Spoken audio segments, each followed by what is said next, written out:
Asian highway 48 এর উপর আচমকাই উল্টে যায় লরি। প্রায় আধ ঘন্টা অবরুদ্ধ হয়ে পড়ল এশিয়ান হাইওয়ে সড়ক।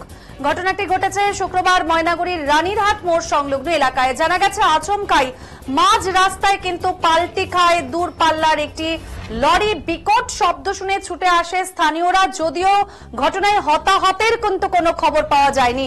স্থানীয়রা জানিয়েছেন ঝিরিঝিরি বৃষ্টি পড়ছিল, ঠিক সেই সময় রাস্তা ফাঁকা ছিল, আর এরই মাঝে আচমকাই লরিটি পাল্টি খায়। এই ঘটনার খবর পেয়ে ছুটে আসে ময়নাগুড়ি থানার পুলিশ। দেখাচ্ছে কিন্তু সেই ছবি এশিয়ান হাইওয়ে 48 এবং সেই জায়গাতেই কিন্তু রীতিমতো একটি লরি উল্টে গেছে। প্রায় আধ ঘন্টা অবরুদ্ধ হয়ে পড়েছিল এশিয়ান হাইওয়ে সড়ক।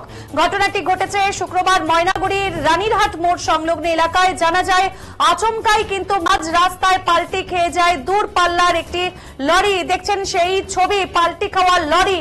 বিকট শব্দ শুনে কিন্তু ছুটে আসে স্থানীয়রা, যদিও ঘটনায় হতাহতের কোনো খবর পাওয়া যায়নি। স্থানীয়রা জানিয়েছেন ঝিরিঝিরি বৃষ্টি পড়ছিল, ঠিক সেই সময় রাস্তা ফাঁকা ছিল, এরই মাঝে আচমকাই লরিটি পাল্টি। ঘটনার খবর পেয়ে ছুটে আসে ময়নাগুড়ি থানার পুলিশ।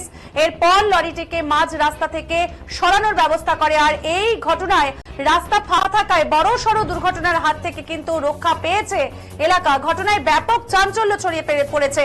কি বলেছে স্থানীয় বাসিন্দারা এই বিষয়ে জানাবো আপনাদের।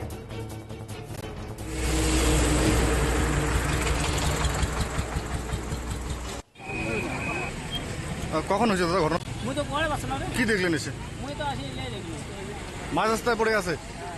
হ্যাঁ, কতক্ষণ আগের ঘটনা? আধা ঘন্টা। কিভাবে হইলো কি জানতে পারলেন? মানে আপনি কি দেখলেন? কারো কিছু হয়েছে? পুলিশ এসেছিল?